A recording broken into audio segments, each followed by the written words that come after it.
ಓಂ ಗುರುಬ್ರಹ್ಮ ಗುರುವಿಷ್ಣು ಗುರುರ್ದೇವೋ ಮಹೇಶ್ವರ ಗುರು ಸಾಕ್ಷಾತ್ ಪರಬ್ರಹ್ಮ ತಸ್ಮೈ ಶ್ರೀ ಗುರುವೇ ನಮಃ. ಓಂ ತತ್ಸತ್. ಪರಬ್ರಹ್ಮನೇ ನಮಃ. ಕಾದರವಳ್ಳಿಯ ಶ್ರೀ ಸದ್ಗುರು ಅದೃಶ್ಯ ಶಿವಯೋಗಿಗಳವರ ಚರಿತಾಮೃತವು 7ನೇ ಅಧ್ಯಾಯ. ಶ್ರೀ ಅದೃಶ್ಯ ಶಿವಯೋಗಿಗಳು ಲಗ್ನವಾದದ್ದು. ಸೂಚನೆ: ತಾಯಿಯ ಆಜ್ಞೆಯನ್ನು ಕರಿಸಿ ಜೀತಮಾಯ ಅದೃಶ್ಯ ಸ್ವಾಮಿ ಆಯತಾಕ್ಷಿ ಸುಶೀಲೆಯನ್ನು ಕೈ ಹಿಡಿದ ಲಗ್ನದಲ್ಲಿ. ಭೂವಾಚಕ ಮಹಾಶಯರೇ, ಇಂದಿನ ಅಧ್ಯಾಯದಲ್ಲಿ ದತ್ತವಾಡದ ಶ್ರೀ ಸದ್ಗುರು ಬಾಬಾ ಮಹಾರಾಜರವರು ಚಿಕ್ಕೋಡಿಗೆ ಆಗಮಿಸಿ ಚಿಕ್ಕೋಡಿಯ ಸಕಲ ಸದ್ಭಕ್ತರಿಗೆ ಮಂಗಲಮಯವಾದ ಉಪದೇಶವನ್ನು ಮಾಡಿದರು ಎಂಬ ವಿಷಯವನ್ನು ಶ್ರದ್ಧೆಯಿಂದ ಆಲಿಸುತ್ತಿರುತ್ತೀರಿ. ಇನ್ನು ಮುಂದಿನ ಭಾಗವನ್ನು ಭಕ್ತಿಪೂರ್ವಕವಾಗಿ ಆಲಿಸಿ ಕೃತಾರ್ಥರಾಗಿರಿ ಎಂದು ಸೂಚಿಸುತ್ತೇವೆ. ಶ್ರೀ ಅದೃಶ್ಯ ಶಿವಯೋಗಿಗಳು ಕಾಯಕವೇ ಕೈಲಾಸವೆಂದು ತಮ್ಮ ಶಿಕ್ಷಕ ವೃತ್ತಿಯನ್ನು ಮಾಡುತ್ತಾ ವೇದೋಪನಿಷತ್ತುಗಳನ್ನು ಮತ್ತು ವಚನ ವಾಗ್ಮಿಯನ್ನು ಓದುತ್ತಾ ಸತ್ಸಂಗದಲ್ಲಿ ಕಾಲ ಕಳೆಯುತ್ತಿದ್ದರು. ಚಿಕ್ಕೋಡಿಯ ನೀಡಸೊಸಿ ಮಠದ ಕೋಣೆಯಲ್ಲಿ ಇರುವುದರಿಂದ ಇವರ ಮೇಲೆ ಭಕ್ತಾದಿಗಳು ಅತ್ಯಂತ ಪ್ರೀತಿ ಮತ್ತು ವಿಶ್ವಾಸದಿಂದ ಸ್ವಾಮೀಜಿ, ಗುರುಜಿ ಎಂದು ಸಂಬೋಧಿಸುತ್ತಾ ಅತ್ಯಂತ ಪ್ರೀತಿಯ ಆದರಗಳಿಂದ ಕಾಣತೊಡಗಿದರು. ಇವರು ಭಕ್ತರಿಗೆ ಸುಜ್ಞಾನಿಗಳಾಗಿ ಮೋಕ್ಷ ಪ್ರಾಪ್ತಿಯಾಗುವ ಮಾರ್ಗವನ್ನು ಮತ್ತು ಲಿಂಗಪೂಜಾ ವಿಧಿವಿಧಾನಗಳನ್ನು ತಿಳಿಸಿಕೊಡುತ್ತಿದ್ದರು. ಇದರಿಂದಾಗಿ ಶ್ರೀ ಅದೃಶ್ಯ ಶಿವಯೋಗಿಗಳ ಕೀರ್ತಿ ಸುತ್ತಮುತ್ತಲೆಲ್ಲ ಹಬ್ಬಿ ದರ್ಶನಕ್ಕಾಗಿ ಬರುವವರ ಸಂಖ್ಯೆ ದಿನೇ ದಿನೇ ಹೆಚ್ಚಾಗತೊಡಗಿತು. ಅತ್ತ ಕಾದರವಳ್ಳಿಯಲ್ಲಿ ತಾಯಿ ಮಾತೋಶ್ರೀ ಗಂಗಮ್ಮನವರು ಹಾಗೂ ಅಣ್ಣನವರಾದ ಶ್ರೀ ಗಂಗಯ್ಯನವರು ಶ್ರೀಗಳಿಗೆ ಲಗ್ನ ಮಾಡುವ ವಿಚಾರದಲ್ಲಿ ಮಗ್ನರಾಗಿದ್ದರು. ವಯಸ್ಸಿಗೆ ಬಂದ ಮಗನನ್ನು ಮದುವೆ ಮಾಡದೆ ಬಿಟ್ಟರೆ ಕೆಲವು ಧಾರ್ಮಿಕ ವಿಚಾರಗಳಲ್ಲಿ ಭಗ್ನರಾಗಿ ಸಾಂಸಾರಿಕ ವ್ಯವಹಾರವನ್ನೇ ಮರೆಯಬಹುದು ಎಂಬ ಚಿಂತೆಯೇ ಕಾಡತೊಡಗಿತ್ತು. ಇದರಿಂದಾಗಿ ಮೊದಲು ಅವರಿಗೆ ಏನೂ ಹೇಳದೆ ಕನ್ಯೆಯನ್ನು ಗೊತ್ತುಪಡಿಸಿ ಆಮೇಲೆ ನೇರವಾಗಿ ಮದುವೆಗೆ ಒಪ್ಪಿಸಿದರೆ ಆಯಿತು ಎಂದು ನಿಶ್ಚಯಿಸಿ ಅಲ್ಲಲ್ಲಿ ಕನ್ಯಾಶೋಧನೆಗೆ ತೊಡಗಿದರು. ದೇಗಾವಿ ಗ್ರಾಮದಲ್ಲಿ ಮೂಗಬಸವ ಗ್ರಾಮದವರಾದ ಶ್ರೀ ದುಂಡಯ್ಯ ಕುಲಕರ್ಣಿ ಎಂಬ ಜಂಗಮಗೌಡರ ಮನೆಯಲ್ಲಿ ಇವರಿಗೆ ಒಪ್ಪುವಂತಹ ಮಹಾಸಾಧ್ವಿಯಾದ ಕನ್ಯಾಮಣಿ ಇರುವಳೆಂಬ ಸುದ್ದಿ ತಿಳಿದು ಗ್ರಾಮದಲ್ಲಿಯ ಪ್ರಮುಖರಾದ ಶ್ರೀ ಗುರುಸಿದ್ದಯ್ಯ ಮುಚ್ಚಂಡಿಮಠ, ಶ್ರೀಪತಿ ರುದ್ರಪ್ಪ, ಶ್ರೀ ಜೇಡ್ರ ಶಿವಬಸಪ್ಪ, ಶ್ರೀಮತಿ ಚೆನ್ನವ್ವ ಕೋಟಗಿ ಮತ್ತು ಶ್ರೀ ಕೋಟಗಿ ಚೆಮ್ಮಣ್ಣ, ಶ್ರೀ ಬಸನಗೌಡ್ರ ಪಾಟೀಲ್, ಶ್ರೀ ದಾನಪ್ಪ ಗೌಡರು, ಶ್ರೀ ಶಿವಲಿಂಗಪ್ಪ ಗೌಡರು, ಶ್ರೀ ಗರಬಸಪ್ಪ, ಶ್ರೀ ಕತ್ತಿ ಮಾಸ್ತರ್, ಶ್ರೀ ಬಸಯ್ಯ ಒಡಕಯ್ಯನವರ್ ಇತ್ಯಾದಿ ಹಿರಿಯರನ್ನು ಕರೆದುಕೊಂಡು ದೇಗಾವಿ ಗ್ರಾಮಕ್ಕೆ ಹೋಗಿ ಶ್ರೀ ದುಂಡಯ್ಯ ಸ್ವಾಮಿಗಳು ಕುಲಕರ್ಣಿಯವರ ಮಗಳಾದ ಚಿರಂಜೀವಿ ಕುಂಕುಮ ಸೌಭಾಗ್ಯ ಮಲ್ಲವ್ವ ಎಂಬ ಸಾಧ್ವಿ ಸದ್ಗುಣ ಸಂಪನ್ನೆ ಸುಲಕ್ಷಣವಾದ ಕನ್ಯೆಯನ್ನು ನೋಡಲು ಹೋದರು. ಶ್ರೀ ದುಂಡಯ್ಯ ಸ್ವಾಮಿಗಳಿಗೆ ಮತ್ತು ಆ ಗ್ರಾಮದ ಜನರಿಗೆ ಶ್ರೀ ಅದೃಶ್ಯ ಶಿವಯೋಗಿಗಳು ಅಪಾರ ಪಾಂಡಿತ್ಯವುಳ್ಳ ಸತ್ಶರಣರು ಮತ್ತು 3ನೇ ವರ್ಷ ಟ್ರೆಂಡ್ ಶಿಕ್ಷಕರಾಗಿ ಈಗ ಚಿಕ್ಕೋಡಿಯಲ್ಲಿ ನೌಕರಿ ಮಾಡುತ್ತಿರುವುದಾಗಿ ತಿಳಿಸಿ ತಮ್ಮ ಕನ್ಯಾಮಣಿಯನ್ನು ತೋರಿಸಬೇಕಾಗಿ ಕೇಳಿಕೊಂಡರು. ಶ್ರೀ ದುಂಡಯ್ಯನವರು ಸಹಿತ ಯೋಗ್ಯವರನಾಗಿ ಶೋಧದಲ್ಲಿ ತೊಡಗಿದ್ದರೂ ಅವರು ಸಂತೋಷದಿಂದ ಒಪ್ಪಿಕೊಂಡು ಎಲ್ಲ ಸಿದ್ಧತೆಗಳನ್ನು ಮಾಡಿದರು. ಚಿರಂಜೀವಿ ಕುಂಕುಮ ಸೌಭಾಗ್ಯ ಮಲ್ಲವ್ವನನ್ನು ಸುಮಂಗಲೆಯರು ಸ್ನಾನ ಮಾಡಿಸಿ ಹೊಸ ವಸ್ತ್ರಾಲಂಕಾರ ಮತ್ತು ಮಲ್ಲಿಗೆಯ ಮಾಲೆಯನ್ನು ತಲೆಗೆ ಮುಡಿಸಿ ಮನೆಯ ಮೇಲೆ ಕೂಡ್ರಿಸಿದರು.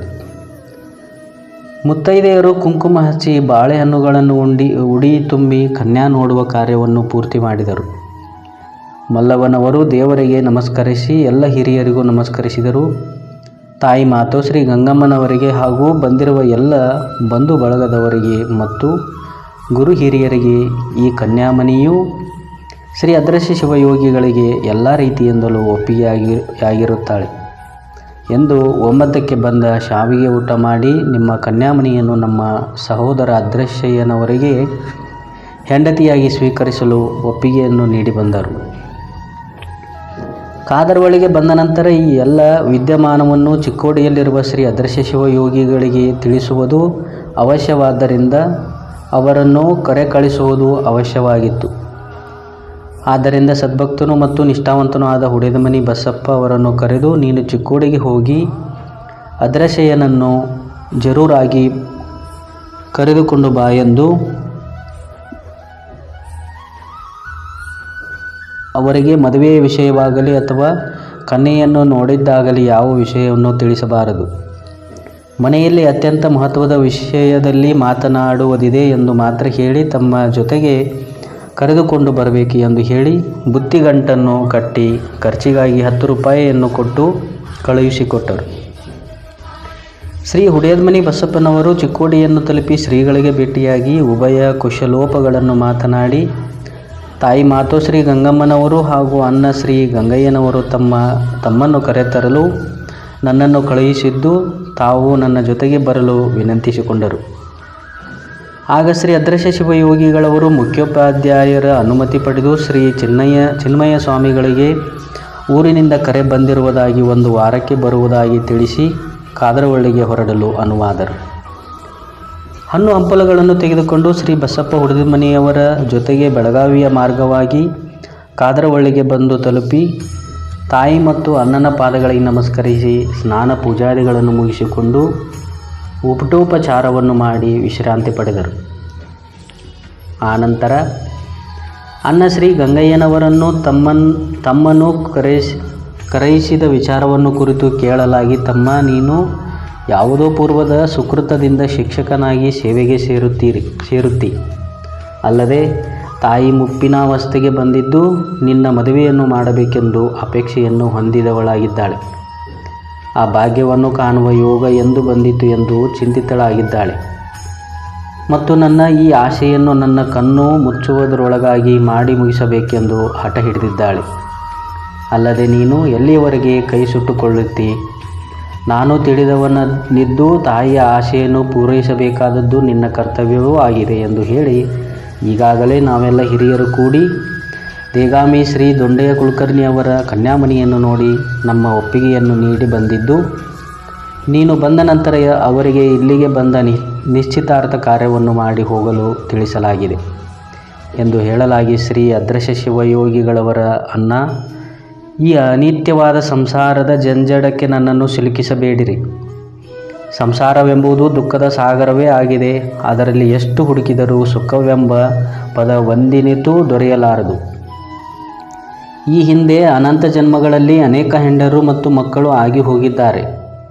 ಅದರಂತೆ ಈ ಜನ್ಮದಲ್ಲಿಯೂ ಸಹಿತ ಹೆಂಡರ ಮಕ್ಕಳ ಸಲುವಾಗಿ ಅನೇಕ ಕಷ್ಟಗಳನ್ನು ಅನುಭವಿಸಿ ಒಂದು ದಿನ ಸತ್ತು ಹೋಗಿ ಈ ಭವಬಂಧನವೆಂಬ ಸಾಗರದಲ್ಲಿ ಮತ್ತೆ ನನ್ನನ್ನು ನೂಕುವಿರಾ? ಮಾನವ ಜನ್ಮ ಎಂದರೆ ಅತಿ ಶ್ರೇಷ್ಠವಾದುದು. ಈ ಶ್ರೇಷ್ಠ ಜನ್ಮದಿಂದ ಭವಪಾಶವನ್ನು ಹರಿದು ಅಮೃತವನ್ನು ಪಡೆದು ಸಚ್ಚಿದಾನಂದ ಸ್ವರೂಪನಾಗಬೇಕಲ್ಲವೇ? ಪುನರಪಿ ಜನನಂ ಪುನರಪಿ ಮರಣದಿಂದ ಸಾಕಾಗಿ ಹೋಗಿದೆ. ಈ ಜನ್ಮದಲ್ಲಿ ಆತ್ಮ ಸಾಕ್ಷಾತ್ಕಾರ ಮಾಡಿಕೊಂಡು ಶ್ರೀ ಸದ್ಗುರು ಬಾಬಾರವರ ಆಶೀರ್ವಾದದಿಂದ ಈ ಜನರ ಮರಣದ ಅವಾಂತರದಿಂದ ಮುಕ್ತನಾಗಬೇಕೆಂದಿದ್ದೇನೆ. ಈ ಕಾರ್ಯಕ್ಕೆ ತಾವು ಸಹಕಾರ ಕೊಡಬೇಕೆ ಹೊರತು ಅಡ್ಡಿಪಡಿಸಬಾರದು.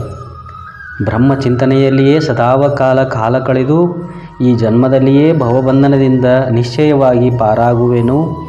ಶ್ರೀ ಸದ್ಗುರುಗಳ ಕೃಪೆ ನನ್ನ ಮೇಲೆ ಸಂಪೂರ್ಣವಾಗಿ ಇದ್ದುದರಿಂದ ಅಂತಹ ಸಾಮರ್ಥ್ಯವು ನನಗೆ ಸಹಜವಾಗಿ ಪ್ರಾಪ್ತಿಯಾಗಿದೆ. ಆದ್ದರಿಂದ ನನ್ನನ್ನು ಈ ಸಂಸಾರವೆಂಬ ಪಿಕಲಾಟಕ್ಕೆ ತಂದು ತರಬಾರದು. ಬಿಟ್ಟನೆಂದರೆ ಬಿಡದಿ ಮಾಯೆ, ಬಿಡದಿದ್ದರೆ ಬೆಂಬತ್ತಿತ್ತು ಮಾಯೆ. ಯೋಗಿಗೆ ಯೋಗಿನಿಯಾಗಿತ್ತು ಮಾಯೆ, ಸವನಿಗೆ ಸವನಿಯಾಯಿತು ಮಾಯೆ. ಯತಿಗೆ ಪರಾಕಿಯಾಯಿತು ಮಾಯೆ. ನಿನ್ನ ಮಾಯೆಗೆ ನಾನಂಜುವಳಲ್ಲ ಚನ್ನಮಲ್ಲಿಕಾರ್ಜುನ ದೇವ ನಮ್ಮಾನೆ ಎಂಬ ಅಕ್ಕ ಮಹಾದೇವಿಯ ವಚನದಂತೆ ಈ ಮಾಯೆಯ ಬಂಧನದಲ್ಲಿ ನನ್ನನ್ನು ಸಿಲುಕಿಸಬೇಡಿರಿ ಎಂದು ಅಣ್ಣನವರಿಗೆ ಪರಿಪರಿಯಾಗಿ ಅರಿಕೆ ಮಾಡಿಕೊಂಡರು. ಆದರೆ ಶ್ರೀ ಗಂಗಯ್ಯನವರು ತಮ್ಮ ಬಸವಾದಿ ಪ್ರಮತ್ತರೂ ಅಲ್ಲದೆ ನಿನ್ನ ಸದ್ಗುರುಗಳಾದ ಶ್ರೀ ಬಾಬಾರವರು ಗೃಹಸ್ಥಾಶ್ರಮವನ್ನು ಸ್ವೀಕರಿಸಿಲ್ಲವೇ? ಅದೇ ರೀತಿ ಎಷ್ಟೋ ಸತ್ಪುರುಷರು ತ್ಯಾಗ ಭೋಗಗಳನ್ನು ಸಮನ್ವಯಗೊಳಿಸಿ ಇಹಲೋಕ ಮತ್ತು ಪರಲೋಕದ ಸುಖಗಳನ್ನು ಹೊಂದಿ ಕೃತಾರ್ಥರಾಗಿಲ್ಲವೇ? ಯಥಾ ಮಾತ್ರ ರಮ್ಯಾಶ್ರಿತ್ ಸರ್ವೇ ಜೀವಂತಿ ಜಂತವಂ ಏವಂ ಗ್ರಾಹಸ್ಥ್ಯಮಾಶ್ರಿತ್ಯ ವರ್ತಂತ ಇರತಾಶ್ರಮ. ಅಂದರೆ ಜಂತುಗಳೆಲ್ಲವೂ ಮಾತೆ ಅಥವಾ ಪೃಥ್ವಿಯನ್ನಾಶ್ರಯಿಸಿ ಹೇಗೆ ಜೀವಿಸುವವೋ ಹಾಗೆ ಇತರಾಶ್ರಮಗಳು ಗೃಹಸ್ಥಾಶ್ರಮವನ್ನೇ ಆಶ್ರಯಿಸಿವೆ. ಗೃಹಸ್ಥಾಶ್ರಮವೆಂದರೆ ಸಮುದ್ರವಿದ್ದಂತೆ, ಮಿಕ್ಕ ಆಶ್ರಮಗಳೆಲ್ಲ ನದಿಗಳಿದ್ದಂತೆ ಎಂದು ಮನುಸ್ಮೃತಿಯಲ್ಲಿ ಹೇಳಿದ್ದಾನೆ. ಆದ್ದರಿಂದ ನೀನು ಈ ವಿಷಯದಲ್ಲಿ ಸಮ್ಮತಿಯನ್ನು ನೀಡಲೇಬೇಕು ಎಂದು ಒತ್ತಾಯಪೂರ್ವಕವಾಗಿ ಹೇಳಿ ನೀನು ಇಲ್ಲಿಗೆ ಬಂದ ನಂತರ ಅವರು ತಿಳಿಸಲು ಹೇಳಿದ್ದಾರೆ. ನಾಳೆ ಅಲ್ಲಿಗೆ ಒಬ್ಬರನ್ನು ಕಳುಹಿಸಿದರೆ ನಾಳೆ ದೇಗಾವಿಯಿಂದ ಇಲ್ಲಿಗೆ ಬರುವವರಿದ್ದಾರೆ. ಎಲ್ಲರೂ ಕೂಡಿ ಮಾತನಾಡಬೇಕಾಗಿದೆ. ಮಾನವ ಜನ್ಮವೆಂದರೆ ಅತಿ ಶ್ರೇಷ್ಠವಾದುದು ಎಂದು ವೇದಶಾಸ್ತ್ರಗಳು ಸಾರಿ ಹೇಳುತ್ತಿರುವಾಗ ಇಂಥ ಶ್ರೇಷ್ಠ ಜನ್ಮದಿಂದ ನಾವು ಭವಪಾಶ ಹರಿದು ಬಿಸಾಡಿ ಅಮೃತವನ್ನು ಪಡೆದು ಕೃತಾರ್ಥರಾಗಬೇಕಲ್ಲವೇ? ಹಾಳು ಹೇಸಿ ಸಂಸಾರಕ್ಕೆ ಇಂತಹ ಪವಿತ್ರವಾದ ಮಾನವ ಜನ್ಮದ ಬಲಿ ಕೊಡಬಾರದು. ಸಾಯುವುದು, ಹುಟ್ಟುವುದು, ಹುಟ್ಟುವುದು, ಸಾಯುವುದು, ಹೀಗೆ ಸೃಷ್ಟಿ ಆರಭ್ಯದಿಂದ ಇಲ್ಲಿಯವರೆಗೂ ಬಂದಿಲ್ಲವೇ? ಸತ್ತು ಹುಟ್ಟುವುದು ಇನ್ನೂ ಸಾಕಾಗಿಲ್ಲವೇ? ಹಿತಾಹಿತ ವಿಚಾರ ಮಾಡುವಂತಹ ಬುದ್ಧಿಶಕ್ತಿ ಇರುವ ಈ ಅರಿವಿನ ಜನ್ಮದಲ್ಲಿ ಆತ್ಮ ಸಾಕ್ಷಾತ್ಕಾರ ಮಾಡಿಕೊಂಡು ಪರಮಶಾಂತಿ ಮಾಡಿಕೊಂಡು ಕೃತಾರ್ಥನಾಗಬೇಕೆಂದು ನಿಶ್ಚಯ ಮಾಡಿಕೊಂಡಿದ್ದೇನೆ. ಅದಕ್ಕಾಗಿ ನೀವು ಲಗ್ನ ಮಾಡಿಕೊಳ್ಳಲು ನನಗೆ ಆಗ್ರಹ ಮಾಡಿ ನನ್ನ ಮಾನವ ಜನ್ಮದ ಸಾರ್ಥಕತೆಗೆ ಅಡ್ಡಿ ಬರಬಾರದು ಅಂತ ನಿಮಗೆ ಶಿರವಾಗಿ ಬೇಡುವೆನು. ಗುರುಕೃಪೆಯಿಂದ ಆತ್ಮಜ್ಞಾನವಾಗಿ ಅದರಲ್ಲಿಯೇ ನಾನು ಈಗ ತನ್ಮಯನಾಗಿರಲು ಬೇರೆ ಯಾವುದೇ ನಿಸ್ಸಾರವಾದ ಬೇರೆ ಇಚ್ಛೆಯನ್ನು ನನ್ನ ಭಾವದಲ್ಲಿ ಎಂದೂ ಮೂಡಿಸಬಾರದು. ಇದನ್ನು ನೀವು ದೃಢವಾಗಿ ನಂಬಿರಿ. ನಾನು ಆ ಜನ್ಮ ಪರ್ಯಂತರ ಬ್ರಹ್ಮಚಿಂತನೆಯಲ್ಲಿಯೇ ಕಾಲ ಕಳೆಯುವೆನು. ನಾನು ಈ ಜನ್ಮದಲ್ಲಿಯೇ ಭವಬಂಧನದಿಂದ ನಿಶ್ಚಯವಾಗಿ ಪಾರಾಗುವೆನು. ಶ್ರೀ ಸದ್ಗುರುಗಳ ಕೃಪೆ ನನ್ನ ಮೇಲೆ ಸಂಪೂರ್ಣವಾಗಿ ಇದ್ದುದರಿಂದ ಅಂಥ ಸಾಮರ್ಥ್ಯವಾದರೂ ನನಗೆ ಸಹಜವೇ ಪ್ರಾಪ್ತವಾಗಿದೆ. ಬಡತನಕ್ಕೆ ಉಂಬುವ ಚಿಂತೆ, ಉಣಲಾರದೆ ಉಡುವ ಚಿಂತೆ, ಉಡಲಾದರೆ ಇಡುವ ಚಿಂತೆ, ಇಡಲಾದರೆ ಹೆಂಡಿರ ಚಿಂತೆ, ಹೆಂಡರಾದರೆ ಮಕ್ಕಳ ಚಿಂತೆ, ಮಕ್ಕಳಾದರೆ ಬದುಕಿನ ಚಿಂತೆ, ಬದುಕಾದರೆ ಕೇಡಿನ ಚಿಂತೆ, ಕೇಡಾದರೆ ಮರಣದ ಚಿಂತೆ, ಇಂತಿ ಹಲವು ಚಿಂತೆಯಲ್ಲಿ ಇಪ್ಪವರನ್ನು ಕಂಡೆ ಶಿವನ ಚಿಂತೆಯಲ್ಲಿದ್ದವನರೊಬ್ಬರನ್ನು ಕಾಣೇನೆಂದಾತ ನಮ್ಮ ಅಂಬಿಗರ ಚೌಡಯ್ಯ ಎಂಬಂತೆ ನೀವು ಹೇಸಿ ಸಂಸಾರದ ಆಸೆಗೆ ನನ್ನನ್ನು ನೂಕುವ ಪ್ರಯತ್ನ ಮಾಡಿ ಆ ಸಚ್ಚಿದಾನಂದ ಸ್ವರೂಪದಲ್ಲಿ ಸದಾವಕಾಲವೂ ಲೀನವಾಗಿ ನಾನು ಆತ್ಮಾನಾತ್ಮ ವಿವೇಚನೆಯಿಂದ ನಿಜ ಸ್ವರೂಪವನ್ನು ಅರಿತುಕೊಂಡು ಜನನ ಮರಣಾದಿಗಳಿಂದ ಮುಕ್ತಿ ಪಡೆಯುವ ಮಹಾದಾಸೆ ಹೊಂದಿದ್ದು ಶ್ರೀ ಸದ್ಗುರು ದತ್ತವಾಡದ ಬಾಬಾ ಮಹಾರಾಜರವರು ತೋರಿಸಿದ ದಿವ್ಯ ಜ್ಞಾನ ಹಾಗೂ ಯೋಗದಲ್ಲಿ ಸದಾವಕಾಲವೂ ನಾನಿದ್ದು ಲಿಂಗಪೂಜಾ ನಿರತನಾಗಿ ಜೀವನ್ಮುಕ್ತಿಯನ್ನು ಹೊಂದಬೇಕೆಂಬ ನನ್ನ ಬಯಕೆಯನ್ನು ಹಾಳು ಮಾಡಿ ನನ್ನನ್ನು ಮತ್ತೆ ಮತ್ತೆ ಹುಟ್ಟುವಂತೆ ಮಾಡಬೇಡಿ ಎಂದು ಬೇಡಿಕೊಂಡರು. ಅದಕ್ಕೆ ಅಣ್ಣನವರಾದ ಶ್ರೀ ಗಂಗಯ್ಯನವರು, ತಮ್ಮ ನೀನು ಹೀಗೆ ಮಾತನಾಡುವುದು ಉಚಿತವಲ್ಲ. ಸಂಸಾರವೇ ಸದ್ಗತಿಗೆ ಕಾರಣವೆಂದು ಮಹಾಜ್ಞಾನಿಗಳು ಕೂಡ ಲಗ್ನವಾಗಿ ಸಂಸಾರದಲ್ಲಿಯೇ ಇದ್ದುಕೊಂಡು ಪರಮಾತ್ಮನ ಅನುಗ್ರಹವನ್ನು ಹೊಂದಿಲ್ಲವೇ? ಗೃಹಸ್ಥಾಶ್ರಮ ಸ್ವೀಕರಿಸಿ ಇಹಲೋಕ ಸುಖವನ್ನು ಪರಲೋಕ ಸುಖವನ್ನು ಸೂರೆಗೊಂಡು ಅವರು ಕೃತಾರ್ಥರಾಗಿಲ್ಲವೇ? ಯಥಾ ಮಾತ ರಮ್ಯಾಶ್ರಿತ್ ಸರ್ವೇ ಜೀವಂತ ಜಂತವಂ ಏವಂ ಗ್ರಾಹಸ್ಥ್ಯಮಾಶ್ರಿತ್ಯ ವರ್ತಂತ ಇತರ ಆಶ್ರಮ.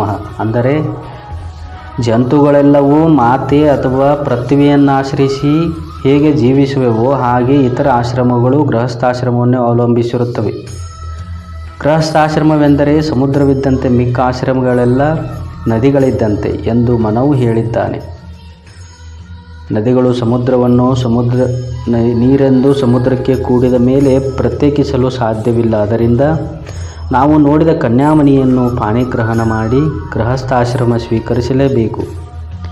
ಇದು ನಮ್ಮ ಎಲ್ಲ ಬಂಧು ಬಳಗದ ಮತ್ತು ಮಾತೋಶ್ರೀ ಗಂಗಮ್ಮ ತಾಯಿಯವರ ಸದಿಚ್ಛೆ ಮತ್ತು ಆಶೆಯಾಗಿದೆ. ಇದನ್ನು ಪೂರೈಸುವುದು ಮಗನಾಗಿ ಮತ್ತು ನಮಗೆ ಸಹೋದರನಾಗಿ ನಮ್ಮ ಕರ್ತವ್ಯವೂ ಆಗಿದೆ, ನಿನ್ನ ಕರ್ತವ್ಯವೂ ಆಗಿದೆ.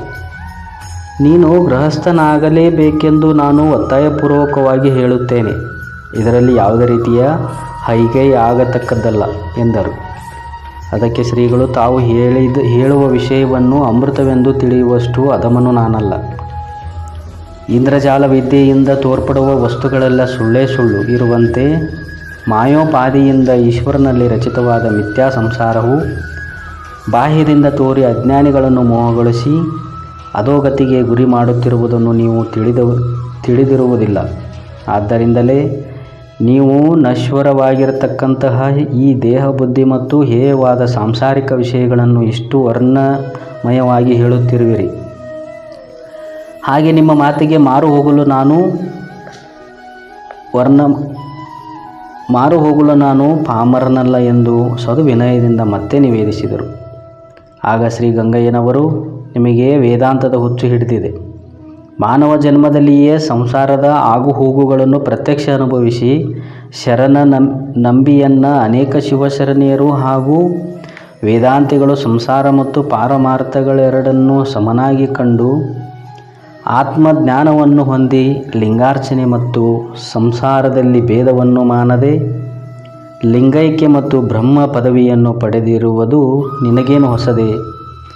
ಈ ಎಲ್ಲ ಅಂಶಗಳನ್ನು ಮನಗಂಡರೂ ಸಹಿತ ವಿನಾಕಾರಣ ಈ ವಿಷಯದಲ್ಲಿ ಹೆಚ್ಚಿಗೆ ಮಾತು ಬೆಳೆಸದೆ ಒಪ್ಪಿಕೊಳ್ಳಲು ಮತ್ತೆ ಸೂಚಿಸಿದರು. ಮದುವೆಯಾಗಿ ಗೃಹಸ್ಥಾಶ್ರಮ ಕೈಕೊಂಡರೆ ಆಕೆಯಿಂದಲೇ ಇಹಪರ ಎರಡೂ ಸೌಖ್ಯವಾಗುವುದೆಂದು ವೇದಶಾಸ್ತ್ರಗಳೇ ಸಾರುತ್ತಿರುವಾಗ ಸತಿಯಿಂದಲೇ ಆತ್ಮೋನ್ನತಿಗೆ ಭಂಗ ಬರುವುದೇ? ಹೀಗೆ ವಿನಾಕಾರಣ ಮಾತಾಡಿದರೆ ದೋಷ ತಟ್ಟುತ್ತದೆ. ಪೂರ್ವದಲ್ಲಿ ಆಗಿ ಹೋಗಿರುವಂತಹ ಸತಿ ಸಾಧ್ವಿಯರ ಚರಿತ್ರೆಯನ್ನು ಅವಲೋಕಿಸಿ ನೋಡು.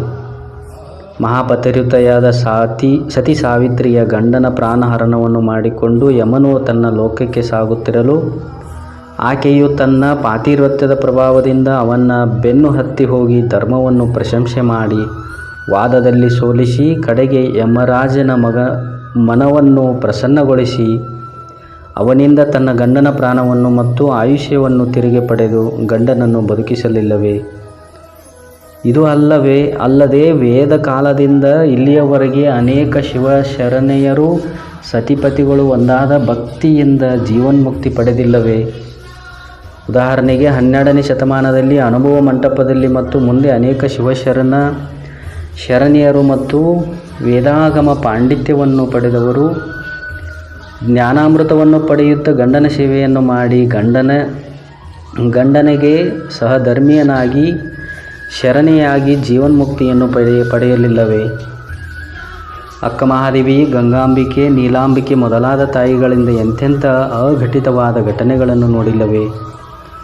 ಶಾಂಡಿಲಿ ಎಂಬ ಮಹಾ ಹದಿಬದೆಯ ಮೈತುಂಬ ಹಣ್ಣುಗಳಾಗಿ ನರಳುತ್ತಿದ್ದಂಥ ತನ್ನ ಗಂಡನ ಇಷ್ಟದಂತೆ ರಾತ್ರಿ ಸಮಯದಲ್ಲಿ ಅವನನ್ನೆತ್ತಿಕೊಂಡು ವೈಶ್ಯರ ಮನೆಗೆ ಹೋಗುತ್ತಿರುವಾಗ ಶೂಲದ ಮೇಲೆ ಕೂತಿದ್ದ ಮಾಂಡವ್ಯ ಋಷಿಗೆ ಅವನ ಕಾಲು ತಾಕಲು ಆ ಋಷಿಯು ನನ್ನನ್ನು ಯಾವನು ಒದ್ದನೋ ಅವನು ಸೂರ್ಯೋದಯವಾದ ತಕ್ಷಣ ಸತ್ತು ಹೋಗಲೆಂದು ಶಾಪ ಕೊಟ್ಟನು. ಅದನ್ನು ಕೇಳಿದ ಶಾಂಡಿಲಿಯು ತನ್ನ ಪತಿವ್ರತ ಧರ್ಮದಿಂದ ಸೂರ್ಯನೇ ಉದಯಿಸದಂತೆ ನೋಡಿಕೊಳ್ಳುವೆನೆಂದು ಪ್ರತಿಜ್ಞೆ ಮಾಡಿ, ಭೋ ಜಗಚ್ಚಕ್ಷುವಾದ ಸೂರ್ಯ ಭಗವಂತನೇ, ನೀನು ಉದಯವಾಗಬೇಡ. ನನ್ನ ಪತಿಯ ಜೀವವು ನನಗೆ ಅತ್ಯಮೂಲ್ಯವಾಗಿದೆ. ಏನು ಅರಿಯದ ನನ್ನ ಪತಿಯ ಪಾದವು ಮಹಾನ್ ತಪಸ್ವಿಗಳಾದ ಮಾಂಡವ್ಯ ಮುನಿಗಳಿಗೆ ಆಕಸ್ಮಿಕವಾಗಿ ತಗುಲಿರುತ್ತದೆ. ಇದರಲ್ಲಿ ನನ್ನ ಪತಿಯ ದೋಷವು ಏನೂ ಇರುವುದಿಲ್ಲ. ನಿರಪರಾಧಿಯಾದ ನನ್ನ ಪತಿಯ ಸಾವನ್ನು ನಾನು ಸಹಿಸಲಾರೆ ಮತ್ತು ನನ್ನ ಪತಿಯ ಮೇಲೆ ನನಗೆ ಅಪಾರ ಭಕ್ತಿ, ಶ್ರದ್ಧೆ, ವಿಶ್ವಾಸ ಇರುವುದರಿಂದ ನನ್ನ ಪಾತಿವ್ರತ್ಯವು ಸಚ್ಚಾರಿತ್ರ್ಯದಿಂದ ಕೂಡಿದ್ದೇ ಆದಲ್ಲಿ ನೀನು ಉದಯಿಸಕೂಡದು. ಅಕಸ್ಮಾತ್ ನೀನು ಉದಯಿಸಿದರೆ ಅದರಿಂದ ಮುಂದೆ ಉದ್ಭವಿಸಬಹುದಾದ ಅನಾಹುತಕ್ಕೆ ನೀನೇ ಕಾರಣೀಭೂತನಾಗಿರುತ್ತಿ ಎಂದು ಅನ್ನಲು ಸೂರ್ಯನು ಆ ಪಾತಿವ್ರತ್ಯೆಯ ಆಜ್ಞೆಯನ್ನು ಮೀರಿ ನಡೆಯಲು ಹೆದರಿದನು. ಸೂರ್ಯದೇವನು ಮಹಾ ಪತಿವ್ರತೆಯಾದ ಶಾಂಡಿಲಿಗೆ ಹೆದರಿ ಆಕೆ ಶಾಪ ಕೊಟ್ಟರೆ ಆ ಶಾಪಾಗ್ನಿಯಿಂದ ನಾನು ಬೆಂದು ಹೋಗುವೆನೆಂದು ಹೆದರಿ 10 ದಿವಸ ಉದಯಿಸಲಿಲ್ಲ. ಆಗ ಜಗತ್ತಿನಲ್ಲಿ ಹಾಹಾಕಾರ ಉಂಟಾಗಿ ಬಹು ಹಾನಿ ಸಂಭವಿಸಿತು. ಆಗ ತ್ರಿಮೂರ್ತಿಗಳು ಹೆದರಿ ಮಾತೆ ಅನುಸೂಯ ದೇವಿಯ ಹತ್ತಿರ ಬಂದು ತಾಯಿ ಜಗನ್ಮಾತೆ ನೀನು ರಕ್ಷಿಸು ಎಂದು ಬೇಡುತ್ತಾ ಶಾಂಡಿಲಿ ಎಂಬ ಪತಿವ್ರತೆಗೆ ಸೂರ್ಯನು ಹೆದರಿ ಉದಯಿಸದೆ ನಿಂತಿದ್ದಾನೆ. ಜಗವೆಲ್ಲ ಘೋರಾಂಧಕಾರದ